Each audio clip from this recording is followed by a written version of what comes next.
Assalamualaikum warahmatullahi wabarakatuh. Waalaikumsalam. Bismillahirrahmanirrahim. Alhamdulillahirabbil alamin. Allahumma shalli ala sayyidina Muhammadin wa ala alihi washabihi ajmain. Amma ba'du. Saudara-saudaraku sebangsa setanah air yang saya cintai, saya banggakan. Alhamdulillah. Hari ini saya sedang berada di Pondok Pesantren Bumi Sholawat Kanjeng Sunan Ampel di Desa Rawajaya, Kecamatan Bantarsari, Kabupaten Cilacap, Jawa Tengah. Pimpinan Al-Mukarram Ki Haji Raden Mas Nur Salim, terah dari Sunan Derajat. Dan alhamdulillah hari ini saya bersama dengan beliau Tengku Muda Said Qori. Saya kira tidak asing lagi, beliau ini bintang debat Nasab Saadi Bandung. Assalamualaikum Syed. Waalaikumsalam. Sehat. Alhamdulillah sehat. Alhamdulillah kita bisa bertemu lagi Syed Amin. di Cilacap ini. Nah, mumpung bersama beliau, saya ingin berbincang-bincang terkait dengan topik masih seputar dengan Balawi. Tapi ini bukan persoalan nasab, ini persoalan statement yang disampaikan oleh Habib Rumel Abbas yang tempo hari juga ikut dalam tim Balawi ketika debat nasab di Banten itu. Saya kira Dekoy juga masih ingat orangnya kan. Nah, terbaru dia mengatakan bahwa pemerintah Hindia Belanda, menurut versi dia pemerintah, menurut saya penjajah Hindia Belanda dianggap sebagai pemerintah yang sah di Indonesia ini hanya demi membela Utsman bin Yahya, satu klan. Umat Utsman bin Yahya dianggap sebagai pegawai atau PNS biasa pada saat pemerintah Hindia Belanda yang disahkan oleh Rumel Abbas. Padahal versi kita semuanya penjajah, Belanda adalah penjajah di tanah Nusantara ini. Saya Qori, atas hal tersebut bagaimana? Setuju nggak dengan Rumel Abbas? Ya, orang yang setuju sama cara berpikirnya Rumel Abbas ini saya anggap paling bodoh sedunia lah. Gitu. Loh, kok paling bodoh sedunia? Kita nggak usah jauh-jauh dulu ke konsep negara ya. Kita punya rumah, ya, punya rumah. Okay. Ada orang datang ke rumah kita, ya. Barang kita dijualin, ya, segala, bahkan kita diusir dari yang rumah kita, itu namanya apa? Rampok. Rampok. Penjajah itu rampok. Rampok wilayah. Sebenarnya jangan dibilang penjajah kalau kata saya, perampok. Rampok. Cuman untuk dikata penjajah itu udah halus lah bahasanya. Perampok negara. Jadi Rumel Abbas ini orang yang katanya ahli sejarah atau sejarawan, Akademisi katanya. akademisi, Intelek. intelek. Tapi kepahaman dia kayak orang nggak ngerti sejarah. Bagaimana negara kita, bangsa Indonesia ini sebelum ada kata-kata Indonesia, ya kan? Dari Sabang sampai Merauke itu punya wilayah masing-masing, kesultanan, kerajaan, yang kemudian datang Belanda menjajah, mengambil kuasa daripada kerajaan kita, berperang, kita mempertahankan sampai runtuh kerajaan itu dikuasai sama Belanda pada saat itu. Sampai-sampai kerajaan Jogja itu belum sempat dikuasai beratus-ratus tahun, cuman Jogja, Aceh gitu loh. Jadi kalau ada statement dianggapnya bahwa Habib Utsman bin Yahya itu Ba'alawi, Kan beliau Syed Qori, Belanda datang ke sini dalam kondisi Nusantara ini sudah punya pemerintah, walaupun bentuknya mungkin tidak seperti sekarang ya, punya kesultanan, kerajaan. Dan itu jauh ratusan tahun sebelum Belanda di sini. udah punya daulah. Udah punya daulah. Kita punya Majapahit, punya Sriwijaya, punya Kutai, Yerusalem. Darussalam, Aceh, dan seterusnya. Tahun 800 bangsa kita udah membangun Borobudur, membangun Prambanan dan lain sebagainya. Tiba-tiba datang ke sini kok mengatakan sebagai pemerintahannya sepakat sekali bahwa Belanda adalah perampok yang luar biasa. Dan tapi kalau Rumel Abbas mengatakan pemberdayaan saya, menurut saya wajar menurut Rumel Abbas saya. Oh iya, Menurut Rumel Abbas, karena leluhurnya bekerja dengan Belanda. Usman bin Yahya sebagai mufti Batavia kan. Saya termasuk orang yang tersinggung, yang harus tersinggung dalam persoalan perkataan Rumel Abbas. Kenapa?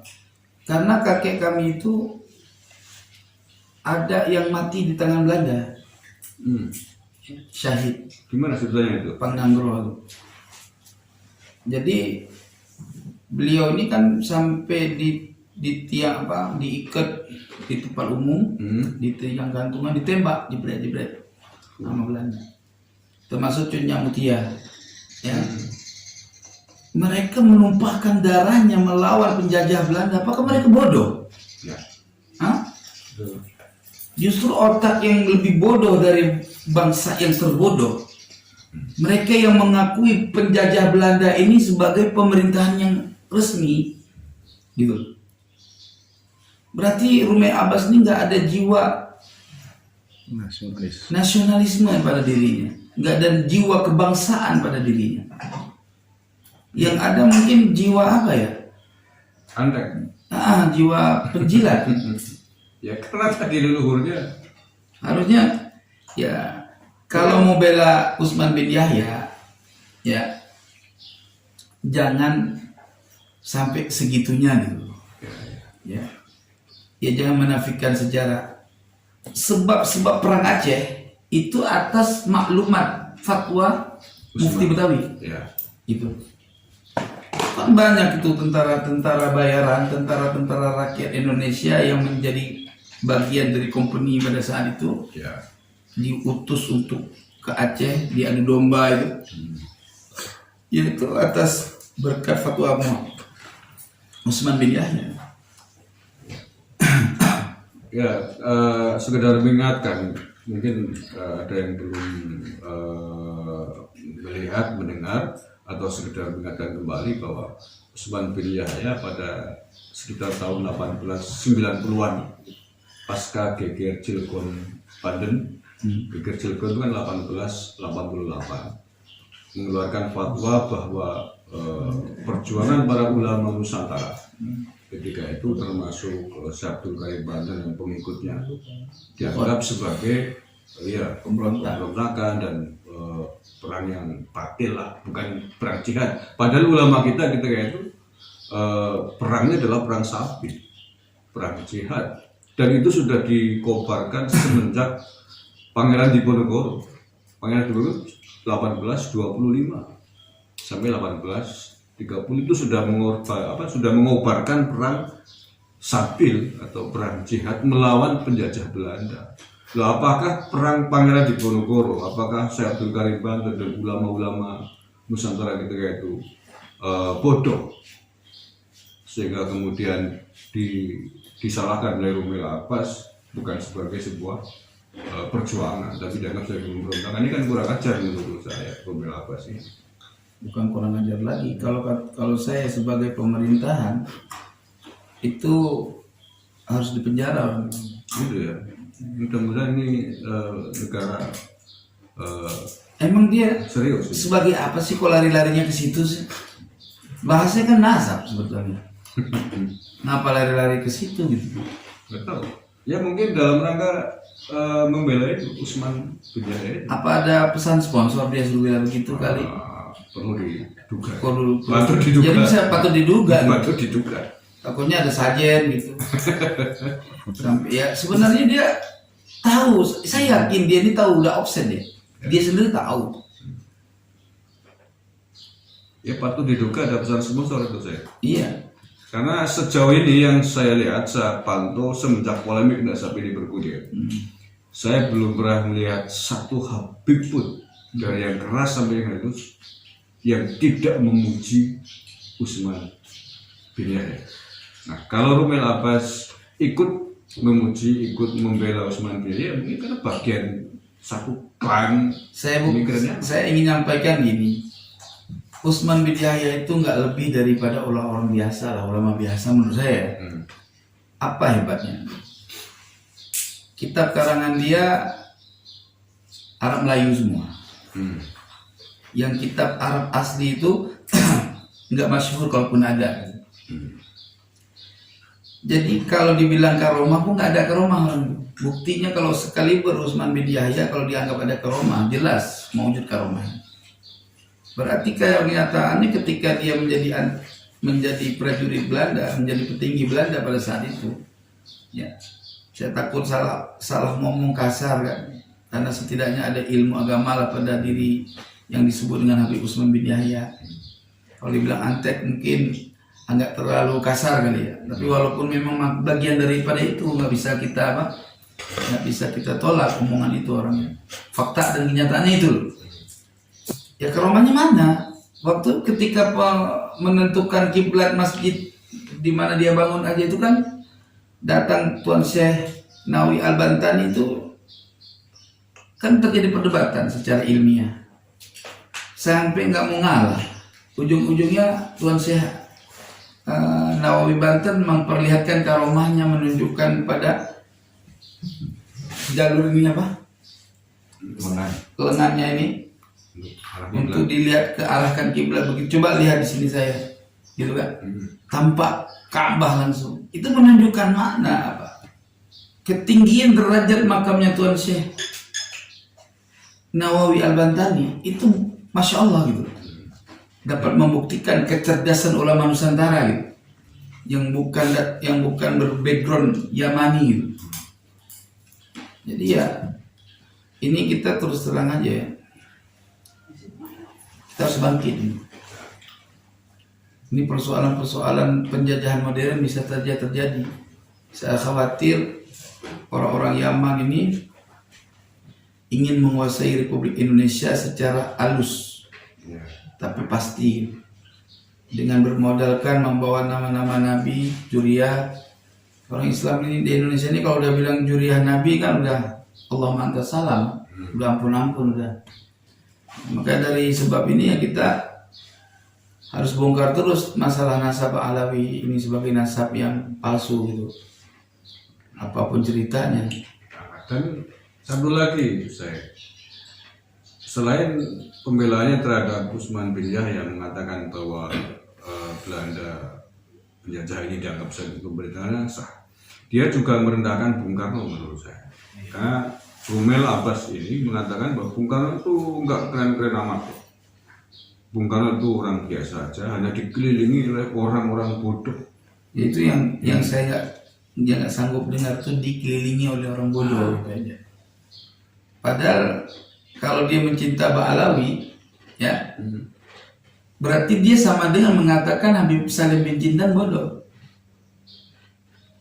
Habib Salim bin Jindan itu di Otistan. Nah itu kan termaksud Dewan Penasehatnya Presiden Soekarno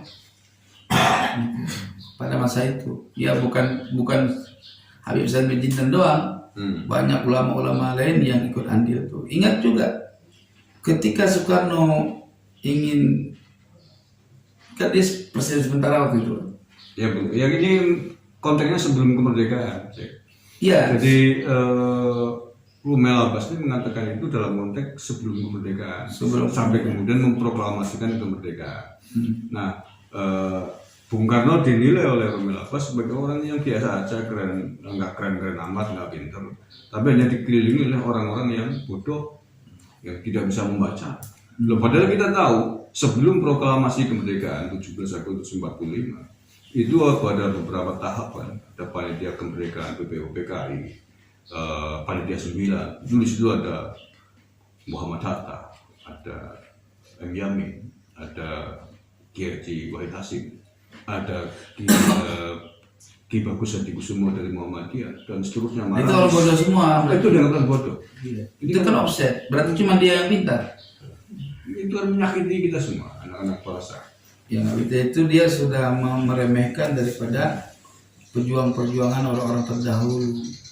apapun ceritanya, kalau dianggap bodoh itu udah offset banget lah, menyakiti. Dan saya kira ini nggak bisa dibiarkan saya ini. Ya kalau ada orang-orang yang paham jalur hukum ya pasalin aja, biar ada pelajaran. Karena kepintaran itu kebisaan sesuatu dalam sejarah. Kalau kita bilang Rumi Abbas itu bukan orang pintar. Ya kalau orang pintar, Gaya doang selangit. kalau orang pintar saya kira nggak mungkin sanggup mengatakan begitu. Iya.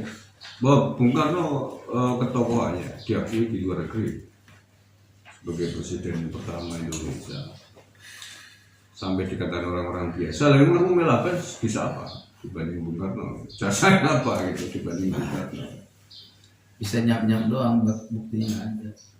Ya ini menurut saya keterlaluan, dan saya harap pemerintah mengambil ini sebagai perkara yang serius. Karena ini hari ini kan era digital saya. Iya. Lebih kejam daripada era dahulu. Era dahulu pernyataan mungkin hanya bisa dibukukan, yang sangat terbatas penyebaran. Tetapi dalam konteks era digital begini, dipublikasikan di media sosial, itu jejak digital nggak tahu sampai kapan akan hilang. Nah kalau kemudian itu didengarkan oleh anak-anak kita, generasi kita, Repot, iya. seolah itu benar, itu luar biasa. Dan itu disampaikan di forum akademik, di depan mahasiswa dan dosen pada acara tajuk seminar tentang, padahal temanya tentang nasab balap. Iya, tema nasab kok larinya ke situ. Bahlul namanya, offside. Dan akhirnya forum itu nggak ada yang berani bantah. Loh, itulah Indonesia. Bukan nggak berani bantah, mereka itu semua nggak sepakat. Mau membantah karena dia narasumber masih memandang rasa hormat gitu loh. Itulah bangsa kita, yang bangsa dididik untuk menghargai di situ. Tapi ya terlalu menghargai itu jadi begini. Banyak orang yang akan ngomong tuh seenaknya dewi, apa seudel dewek. Cawang Banyumas begitu. Seenaknya sendiri. Seenaknya sendiri. Seenak bacotnya sendiri. Seanggakan dia tuh paling pintar gitu loh, paling paham sejarah. Tidak ada satupun ya karya tulis sejarawan yang menganggap bahwa pemerintahan di Belanda itu adalah pemerintahan yang sah. Ya nggak ada lah. Nah, kalau pemerintah yang sah, terus orang berontak kan hukumnya haram itu. Berarti mereka yang kena tembak sama Belanda zaman itu matinya bukan mati syahid tuh. Betul. Ya matinya mati durhaka loh. Oh, iya. Kan kurang asam itu. Dianggap bukan kan? Dia nggak bohong. Padahal Berarti dia sama dengan mengatakan bahwa Tengku di Tiro itu matinya makar. makar. Bukan. Ya Pangeran Diponegoro. Sama dengan dia menganggap Teku Umar bodoh, nggak tahu syariat. Dia sama dengan menganggap Cunya Adin itu bodoh. Yang benar Utsman bin Yahya aja itu. Kurang ajar itu kan. Ya kalau mau dihitung loh, perang Jawa saja, perang Diponegoro kan disebut perang Jawa. 5 tahun itu mengorbankan setidaknya 200.000 Jawa, 200.000 nyawa penduduk Jawa. Itu baru perang Jawa, belum yang lain-lain yang tadi saya sebutkan itu. Nih tuan-tuan, saya ceritain karena saya memang orang Aceh. Setidaknya saya ingin beritahukan perjuangan melawan Belanda. Cutnya Mutia, 500-an peluru menembus tubuhnya, Pak. Perempuan, Pak. 500. Ratusan peluru. Saya kalau bilang 500 takut nggak pernah ngitung kan. Tapi menurut diri salah, ratusan peluru menembus dia punya tubuh, Pak. Itu perempuan, Pak. Apa matinya mati makar dia lawan Belanda itu? Kalau versinya Rumi Abbas berarti Mati makar kan? Bukan syahid kan? Kepala Belanda putus 5 orang. 1 banding 5, percaya. Lihat seorang perempuan yang mampu melawan penjajah, peluru tembus ke badannya sampai 300 kurang lebih. Ya, 300 peluru menembus ke badannya. Ya. Belanda mati 5 orang, 1 banding 5, 1 nyawa memusnahkan 5 pasukan prajurit Belanda. Ditebas dengan pedangnya, ditusuk dengan rencongnya. Bagaimana cara berkelainya loh seorang perempuan? ya. Apa itu dibilang mati konyol? Kan berontak itu mati konyol, Bang. Iya kalau dari sisi dia kan bilang fikih juga dia, bilang menyinggung agama. Ya pikir-pikir apa nih bilang? Pikir mata Wahabi. Mungkin ya mazhabnya Utsman bin Yahya mungkin. Ini kurang ajar menurut saya. Berarti menafikan sama dengan menganggap seluruh pahlawan kita dan rakyat Indonesia yang berjihad terus. Kalau konteksnya setemannya Romain ya dianggap mati, bukan mati syahid. Padahal mereka mengobarkan semua perang sapil. Saya tuh kalau jadi presiden, kalau saya jadi presiden dan kuat ada undang-undang yang saya buat, itu yang kayak gitu kuburnya saya gusur, bawa pulang ke Arab, digusur, pengkhianat bangsa. Ya. Kan kita tuh ya kemarin kan sempat yang tadi dibicarakan, diobrolkan itu kan ada beberapa tokoh-tokoh besar Indonesia yang di sekeliling Bung Karno kan. Ada juga salah satu tokoh generasi dari pendiri NU. Nah ini kita sebagai generasi dari NU itu sendiri, kader-kader NU, ini yang dirasakan gimana coba? Ya saya sebagai Penghinaan besar bagi kita. Saya sebagai orang yang sudah talqin dan baiat NU, sakit hati, apa yang harus saya buat? Ya paling berwawancara kayak gini aja yang bisa saya tanggapi. Kenapa? Kita kan teratur dengan ikatan hukum, gitu. Iya. Seandainya nggak ada hukum, mungkin Rumel Abbas itu udah disati. Iya. Ya, artinya disati itu bukan berarti yang jangan salah paham ya. Itu bahasa ya. Ya Rumel Abbas kan menyampaikan itu masih relatif baru, sekitar 3-4 harian yang lalu lah. Mudah-mudahan sih dengan banyaknya tanggapan, respon begini, tokoh-tokoh NU, pengurus-pengurus pusat di PBNU mendengar. Dan menurut saya kalau sampai tidak dianggap, tidak direspon, ini menurut saya keterlaluan. Karena ketika Kiai Madudin Usman membahas nasabnya Pak direspon besar-besar, bahkan ada yang mengatakan wah ini sudah dikecam lah ini oleh banyak tokoh. Kalau kemudian ada Pak Alawi merendahkan, menganggap tokoh-tokoh NU termasuk Kiai Wahid Hasyim dianggap orang-orang bodoh, ini tidak direspon menurut saya keterlaluan. Apakah lebih mencintai Pak Alawi daripada mencintai tokoh-tokoh NU sendiri, mencintai negaranya sendiri? Nah takutnya nanti ujung-ujungnya Pak kalau pas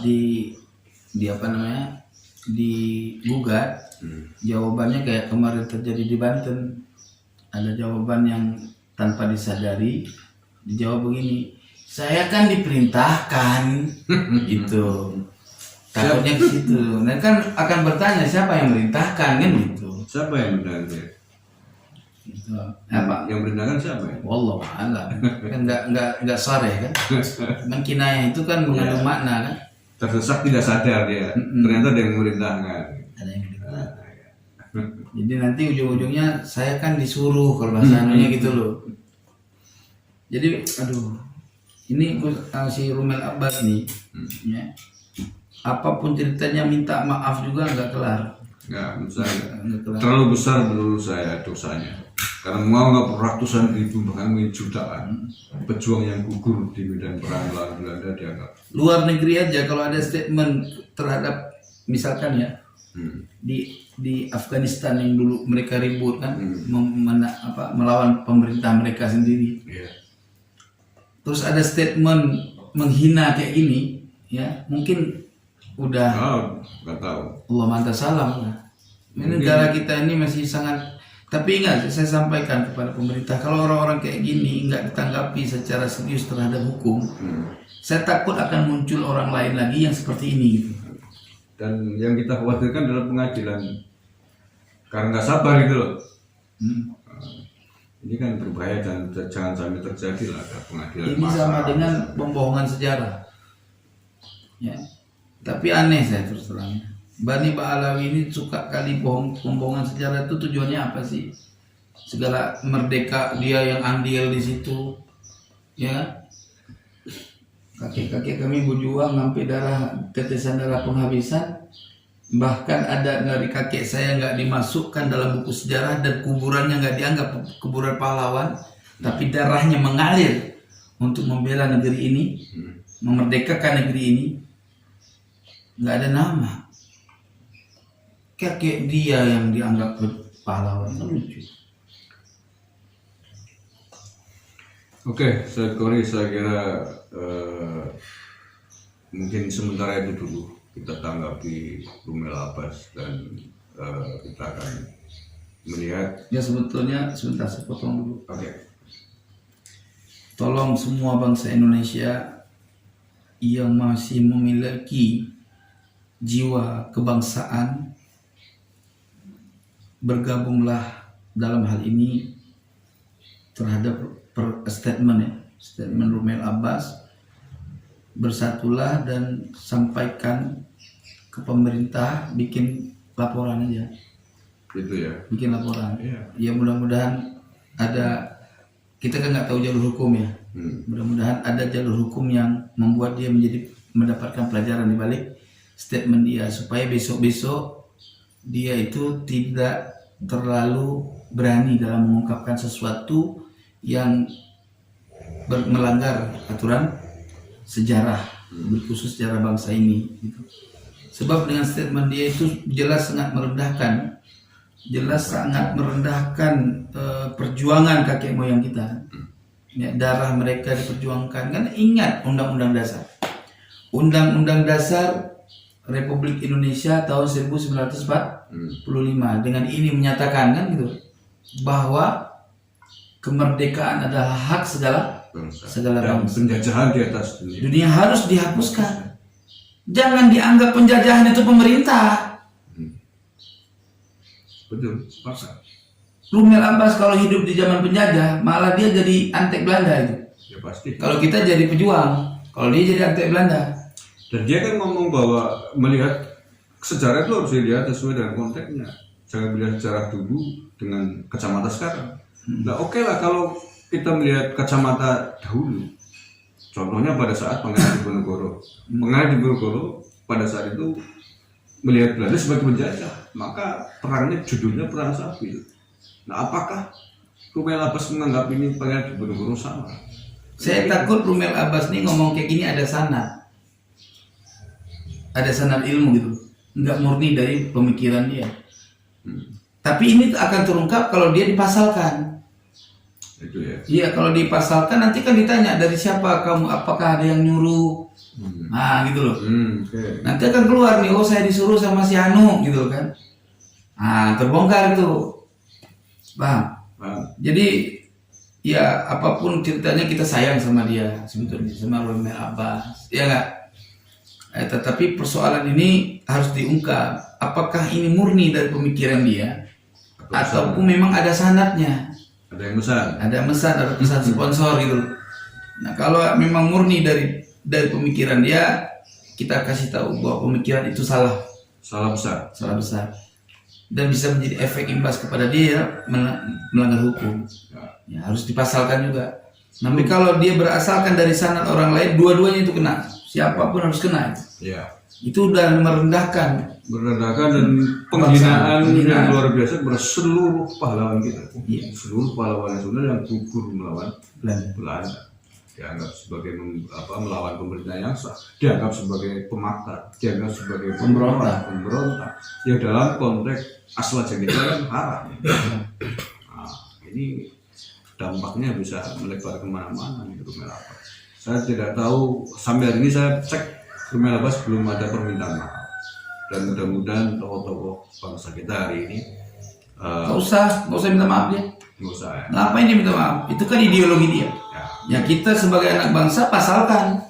Langsung perkarakan aja ya. Minta maaf juga harus dipasalin. Maaf diterima, hukum tetap harus berjalan. Kalau dia minta maaf, saya kata dia goblok, bertambah goblok lagi. Oke. Kenapa saya bilang begitu? Ketika orang sudah mengungkapkan sesuatu, dijilat lagi, minta maaf kan jilat. Konyol lagi. Apalagi dalam posisi dia sebagai katanya orang akademisi. Akademisi. Ya, kalau orang bodoh mungkin yang Ya maklum lah, Sejarah, belum. nggak tahu sejarah Offset. dia minta maaf, bikin offset omongan dia kan. Kalau ini kan dia orang yang akademisi, ngaku sejarawan. ngaku sejarawan, bahkan bahas nasab kelihatannya heboh gitu kan, padahal dia nggak teliti. Ya ada kitab yang dibahas itu offset sanad tuh nggak tahu dia. Ya. Jadi orang seperti ini dia menyampaikan ideologinya sebenarnya. Nah ideologinya itu harus dicurigai apakah ada pesan sponsor atau memang dari pemikiran dia. Dan dia nggak perlu minta maaf. Kenapa? Nggak ada guna minta maaf dia karena itu dengan kecerdasannya, bukan dengan kebodohannya gitu loh.